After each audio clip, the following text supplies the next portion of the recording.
नमस्कार साथियों, स्वागत है आपका मेरे YouTube चैनल माइलस्टोन एक्सप्रेशन पर। मैं वैष्णवी लेकर के आई हूँ आज एक विशेष एपिसोड। जी हाँ, आज हम स्मरण कर रहे हैं एक ऐसे महाकवि को जिनकी कविता में राष्ट्र की आत्मा बोलती है और जिनकी लेखनी ने भारत माता के चरणों में शब्दों की पुष्पांजलि अर्पित की। बात हो रही है राष्ट्र कवि मैथिली शरण गुप्त की। आइए उनके जन्म दिवस पर जानते हैं उनके जीवन, काव्य और विचारों की प्रेरक यात्रा। मैथिली शरण गुप्त का जन्म 3 अगस्त 1886 को उत्तर प्रदेश के झांसी जिले के चिरगांव में हुआ।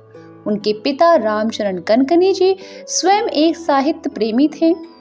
गुप्त जी ने पारंपरिक शिक्षा के बजाय स्वाध्याय से ही संस्कृत, हिंदी और बंगला साहित्य का अध्ययन किया।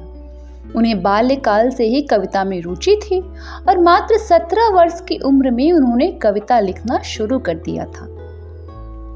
मैथिली शरण गुप्त की रचनाओं में भारतीय संस्कृति, राष्ट्र प्रेम, इतिहास और मानवता की झलक मिलती है। उनकी प्रमुख काव्य रचनाएं हैं भारत भारती, एक राष्ट्र गीत की तरह प्रसिद्ध हुआ।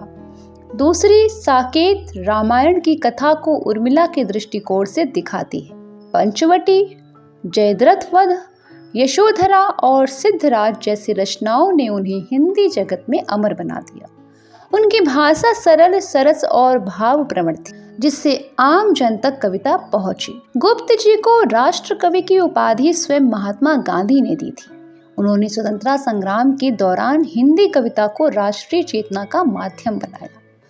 हम कौन थे, क्या हो गए और क्या होंगे अभी, ये उनकी प्रसिद्ध पंक्ति आज भी आत्मचिंतन के लिए प्रेरित करती है। उनकी कविता केवल भाव नहीं, विचार भी थी और विचारों में आत्मबल और आत्म गौरव की प्रेरणा। गुप्त जी का योगदान केवल काव्य में ही नहीं था, वे राज्यसभा के सदस्य भी रहे और उन्होंने साहित्य और राजनीति के बीच सेतु का काम किया। उन्होंने खड़ी बोली बोली, हिंदी को काव्य की भाषा के रूप में प्रतिष्ठित किया। उनकी कविता में स्त्री पात्रों को गरिमा और गहराई दी गई, जैसे यशोधरा, उर्मिला और सीता। उनकी दृष्टि में स्त्री केवल करुणा की प्रतिमा नहीं, विचार और त्याग की मूर्ति थी।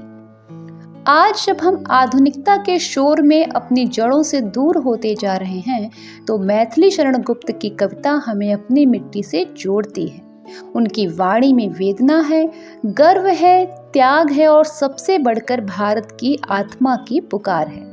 उनका जीवन हमें सिखाता है कि सच्चा साहित्य वही है जो समय की सीमाओं को पार कर आत्मा को छू ले। अगर आपको ये वीडियो प्रेरणादायक लगी हो तो लाइक करें, शेयर करें और चैनल को सब्सक्राइब करें। नीचे कमेंट में बताइए कि मैथिली शरण गुप्त की कौन सी कविता आपकी सबसे प्रिय है।